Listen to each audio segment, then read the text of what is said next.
आज वो वक्त आ गया कि मर्यादा पुरुषोत्तम श्री रामचंद्र जी की इस धरती पे, मर्यादा पुरुषोत्तम श्री रामचंद्र जी के इस अखंड राज्य पे, मर्यादा पुरुषोत्तम श्री रामचंद्र जी की इस सभ्यता पर रहने वाला हर व्यक्ति अंग्रेजों की इस व्यवस्था का विरोध करे, जिसको हम जाति कहते हैं। इस धरती पर जन्मजात जातियों का गठन जिसने किया वो अंग्रेज थे। अंग्रेजों ने इस धरती पे सबसे पहले जन्मजात जातियों को लिखना प्रारंभ किया। अंग्रेजों ने ही सबसे पहले जातियों में इस राष्ट्र को बांटा। इसके पहले इस राष्ट्र में कभी जातियां नहीं थी। इस राष्ट्र में खानदान हुआ करते थे, गोत्र हुआ करते थे, जातियां नहीं हुआ करती थी। हर समाज के अंदर वंश हुआ करता था, ये वंश वो वंश, वंशावलियाँ हुआ करती थी, उनके कुल होते थे, गोत्र होते थे, कुल देवी होती थी, समाज इसी नाम से जाना जाता था। पर अंग्रेजों ने सबसे पहले इस राष्ट्र के अंदर जातियों को स्थापित किया, क्योंकि अंग्रेजों की सत्ता जिस जगह पे थी, अंग्रेजों का समाज जो था वो उसी तरीके से था। तो उन्होंने अपने राज्य के अंदर लोगों की जनगणना के लिए, अपने राज्य के अंदर लोगों के कैलकुलेशन के लिए इस व्यवस्था को स्थापित किया। और तब से ये सिस्टम चलने लगा। फिर सुभाष चंद्र बोस आए, उन्होंने एक राष्ट्र की स्थापना की। और कैसा षड्यंत्र हुआ वो, जबकि विश्व संघ में वो राष्ट्र ऑलरेडी रजिस्टर्ड था, उनकी करेंसी वैलिड थी। फिर किस तरीके का षड्यंत्र हुआ कि उसका वजूद ही ख़त्म हो गया, उसके करेंसी का वजूद ख़त्म हो गया और एक अलग से संगठन स्थापित हुआ जिसको हम भारतीय गणराज्य कहते हैं। अच्छा, भारतीय गणराज्य का जो टाइप है वो ब्रिटिश क्राउन के तहत है। तो ब्रिटिश क्राउन की व्यवस्था जो थी वो जातियों पे आधारित थी। तो इस देश के अंदर जातियां स्थापित हो गई, मतलब जातियों की स्थापना इस सभ्यता ने नहीं किया, जातियों को इस संस्कृति ने स्थापित नहीं किया। जातियां भारतीय संस्कृति का हिस्सा नहीं है। जातियां ब्रिटिश क्राउन का लोगों की जनगणना का एक तरीका है। ब्रिटिश क्राउन भारतीय समाज को जातियों में बांटता है। भारतीय सभ्यता भारत को जातियों में नहीं बांटती। भारतीय सभ्यता भारत को गोत्र, कुल, वंश और परंपरा में स्थापित करती है। गोत्र, कुल, वंश, परंपरा इसलिए है क्योंकि एक सभ्य राष्ट्र है। यहाँ पर हर चीज़ का एक सिस्टम है। लोगों की शादियाँ होती है, उनकी एक वंशावली होती है, एक वंश परंपरा होती है।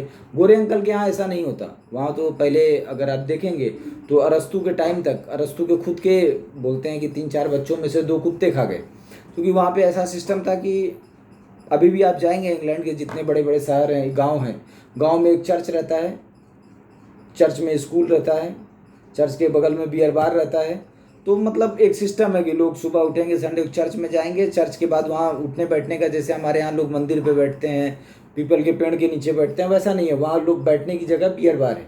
और वहाँ पर क्योंकि कुल वाला सिस्टम नहीं था, जो वहाँ के दार्शनिक थे उनका भी कहना था कि हर व्यक्ति को इस धरती पे बच्चा पैदा करने का अधिकार नहीं होना चाहिए। राजा की जिम्मेदारी है वो कुछ लोगों को छांटे और उन्हीं से सिर्फ बच्चे पैदा कराए एक बैरक में रख के। तो वो कुछ चुनिंदा औरतों को छांटते थे और मर्दों को, और जो उनके सैनिक लड़के आते थे एंजॉय के रूप में वो उनको देते थे और वो बच्चे पैदा करते थे उन्हीं से। फिर वो जो बच्चे पैदा होते थे उनको चर्च पालता था। वहाँ जो लोग घर में भी रहते थे, तो चूँकि उस सभ्यता में औरतों के अंदर आत्मा नहीं मानते थे, जब आत्मा नहीं मानते थे तो उसके खिलाफ किया गया कोई काम अपराध नहीं होता था, उसके खिलाफ किया गया कोई कार्य अपराध नहीं होता था, उस पर किया गया कोई अत्याचार अपराध नहीं होता था। तो औरतों का ऐसा सिस्टम था कि जब तक मतलब इंटरटेनमेंट हो रहा है इससे तब तक वो है, जब इंटरटेनमेंट ख़त्म हो गया तो हटा दिए। तो बच्चों को वो लोग प्राइवेट लाइफ में खलल मानते थे। तो बच्चा पैदा हो गया तो बाहर एक टोकरी में डाल देते थे, तो चर्च वाले आते थे अपना लेके जाते थे, वही लोग पालते थे। तो उनके यहाँ वंश नहीं होता, गोत्र नहीं होता, कुल नहीं होता, तो उन्होंने अपने यहाँ एक जाति सिस्टम बनाया हुआ था। अच्छा, इस राष्ट्र के अंदर भी उन्होंने उसी सिस्टम को लागू कर दिया। अब क्योंकि ये सिस्टम उनका था, अब यहाँ के जो राजा थे, यहाँ के जो लोग थे, उसको जो पॉलिटिकल अवधारणा बनी, कृष्ण कुमार सिंह जो कि इस भारतीय गणराज्य के संस्थापक हैं, कृष्ण कुमार सिंह की अवधारणा थी ये भारतीय गणराज्य जो अभी दिख रहा है ये उन्हीं की अवधारणा है। तो उसके तहत जो सिस्टम बना, उस सिस्टम में कुछ जो अंग्रेज़ों की तरफ से स्लीपर सेल थे, स्लीपर सेल इसलिए बोलते हैं कि वो कहने को भारतीय थे पर वो अंग्रेज़ों के लिए पॉइंट थे। उन्होंने जिस तरीके से भारतीय रियासतों को कन्फ्यूज़ किया और कन्फ्यूज़ करके इस सिस्टम को इस परंपरा में डाल दिया, तो जातियाँ इस पूरे समाज में स्थापित हो गई। अब क्योंकि जो भी होता है वो सरकार के प्रतिबिंब से होता है, तो सरकार क्योंकि जातियों में ही आपको कैलकुलेट करती है, आपको जाति के आधार पे ही देखती है, तो इसीलिए पूरा का पूरा सिस्टम जो है वो जातियों के आधार पे चलता है। तो आज ये वक्त आ गया कि पूरा समाज मिल करके और जो हमारे लीडरशिप हैं वो मिल करके इस बात को समझें कि इस राष्ट्र से जातियों को ख़त्म कर देना चाहिए। जातियाँ इस राष्ट्र का हिस्सा नहीं है। जो चीज़ हमारा हिस्सा नहीं है कि हम किसी के दूसरे के दिमागी इंटरटेनमेंट के लिए अपने राष्ट्र में उस बुराई को नहीं रख सकते। और जातियों की वजह से बुराइयाँ आती हैं, हम स्कूल में पढ़ते हैं, बोलते हैं, नेता लोग भी बोलते हैं। जो लीडर जातियों के बारे में बोलते हैं वही लीडरों की सरकारें जाति प्रमाण पत्र बांटती। उन्हीं लीडरों की सरकारों में विभागों से जाति प्रमाण पत्र इशू हो रहा होता है और वही स्टेज पे बोल रहे होते हैं। तो ये किस तरीके का मजाक है, ये समझ में नहीं आ रहा है।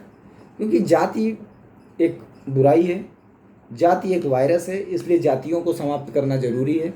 लोगों को जातियों से पहचानने के बजाय कुल, गोत्र और वंश परंपरा से जानना जरूरी है, क्योंकि हमारी वही परंपरा है, वही एक वैज्ञानिक पद्धति है। इसलिए ज़रूरी है कि इस देश से जातियों को ख़त्म किया जाए और लोग कुल और गोत्र से ही जाने जाएं।